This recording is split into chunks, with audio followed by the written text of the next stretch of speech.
Annoncé restant du côté du FC Barcelone, Xavi va finalement quitter le club à la fin de cette saison 2023-2024.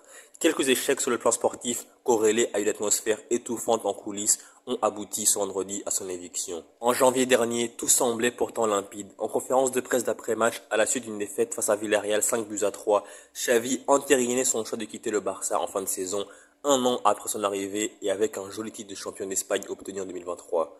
Mais, au mois d'avril, tout a basculé. À la peine pour trouver un successeur à son ancien milieu de terrain, faute de finances suffisantes, Juan Laporta a convaincu Xavi de rester une saison de plus, soit jusqu'à la fin de son contrat en juin 2025. Tout sourire, le duo Laporta-Xavi, accompagné du directeur sportif Deco, s'affichait alors sous les clichés des photographes afin de fêter la nouvelle, des festivités prolongées par un dîner organisé chez Laporta en personne, qui déclare au bord des larmes à quel point il est fier de Xavi. El barcelonismo puede estar orgulloso del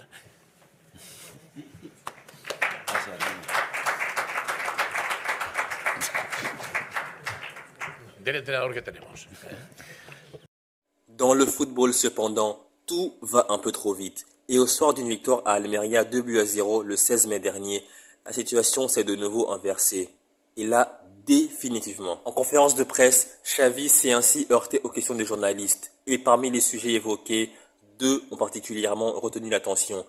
La santé économique du club en vue des prochains mercatos et le temps de jeu de l'attaquant Victor Roque arrivé en hiver dernier.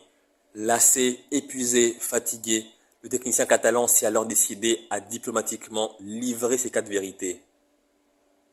¿Cuál es el mensaje? ¿Se va a poder competir contra esto en los próximos años? Sí, lo vamos a intentar. Yo pienso que el culé, el barcelonista, el aficionado, el socio debe entender que la situación es muy difícil, la situación es complicada, sobre todo a nivel económico para competir con los máximos competidores, tanto en Madrid, en España, como en Europa. Nosotros tenemos una situación económica que no tiene nada que ver con 25 años atrás, que cuando venía el entrenador decía, quiero este y este. Esto no, ahora no es así. Ahora no es así. Entonces no estamos en las mismas condiciones que los otros clubes que tienen situaciones de fair play muy ventajosas o situación económica mucho mejor que la nuestra. Entonces el barcelonista lo tiene que entender. Yo lo entiendo como entrenador, así lo he hablado con el presidente, con Deco, y nos vamos a ajustar a eso. Eso no significa que no queremos competir y no queremos luchar por los títulos, pero esa es la situación del Barça en estos momentos. Entonces yo pienso que el culé, el aficionado, debe entender que necesitamos estabilidad, que necesitamos tiempo, pero que intentaremos y haremos cosas buenas para competir. Malheureusement pour Xavi, au sein de la direction, ces deux interventions n'ont pas tardé à provoquer la colère de Juan Laporta.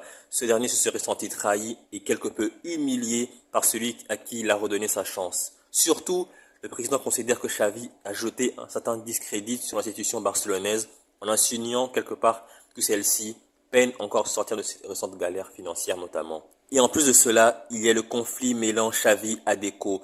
Les deux anciens coéquipiers ne se sont jamais en effet appréciés selon la presse espagnole. Xavi en aurait voulu à Deco de vouloir lui imposer certains joueurs durant les périodes de transfert, du fait de son amitié avec plusieurs agents, ce qui fut par exemple le cas pour Victor Roque, joueur travaillant avec André Curie, un agent brésilien proche de Deco. Et au final, tout cela a abouti à un communiqué final du Barça ce vendredi matin, assez froid, pour moi vraiment un communiqué très froid, glacial, confirmant le départ de Xavi. C'est vraiment très cruel pour une telle légende du club. Pourquoi je dis cela? Tout simplement parce que lors de l'arrivée de Xavi en novembre 2021 sur le banc du Barça, il était parvenu à relancer le club en décrochant le titre de champion d'Espagne 2023, 4 ans après son dernier sacre sur la scène nationale et la Supercoupe d'Espagne la même année, tout en faisant renaître l'identité de la Masia. Des joueurs comme Alejandro Balde, Lamine Yamal, Pau Cubarsí, Fermín López, Héctor Fort ou Marc Bouillou, tous ont été lancés ou confortés en professionnel par leur entraîneur. Les trois premiers cités d'ailleurs étant même devenus internationaux espagnols. Mais bon, on sait tous que le monde du foot est un monde cruel, très cruel, mais au moins Xavi a reçu le soutien de quelques-uns de ses anciens coéquipiers et partenaires, à savoir Pep Guardiola et Luis Enrique. Al acabar el partido en Barcelona dije dos cosas. La segunda fue que me gustaría que Xavi siguiera en el Barcelona. Me mantengo en el mismo pensamiento. Avant l'arrivée de Hansi Flick, Xavi pourra au moins dire au revoir à ses jeunes protégés lors de la dernière journée de la Liga ce dimanche contre Séville. Bref, parlons maintenant de Hansi Flick. Libre de tout contrat depuis son départ de la sélection allemande en 2023, Hansi Flick va remplacer Xavi au poste d'entraîneur du Barça et sera même annoncé, selon la presse catalane, dès ce lundi. Validé par le directeur sportif d'Eco et apprécié par le président Juan Laporta, Flick signerait un contrat d'1 an avec 1 année en option. Si Flick reste sur une aventure peu convaincante avec la sélection allemande, éliminé dès les phases de poule de la Coupe du Monde 2022 au Qatar, l'ancien milieu de terrain reste sur une dernière expérience en club plus que réussie. En effet, aux commandes du Bayern Munich entre 2019 et 2021, le futur coach du Barça a réussi l'exploit de réaliser un sextuplé historique. Bundesliga, Coupe d'Allemagne, Ligue des Champions, Supercoupe d'Allemagne, Supercoupe d'Europe et Coupe du Monde des clubs. Un tel succès a surtout été réalisé aux dépens du Barça qui a vécu une des plus grosses humiliations de son histoire face au Bayern Munich en Ligue des Champions en 2020 lors du Final 8. Sortant d'une élimination en quart de finale de Ligue des Champions face au PSG et dauphin du Real Madrid en Liga, les Catalans fonderont certainement de grands espoirs en Flick en vue de la saison prochaine.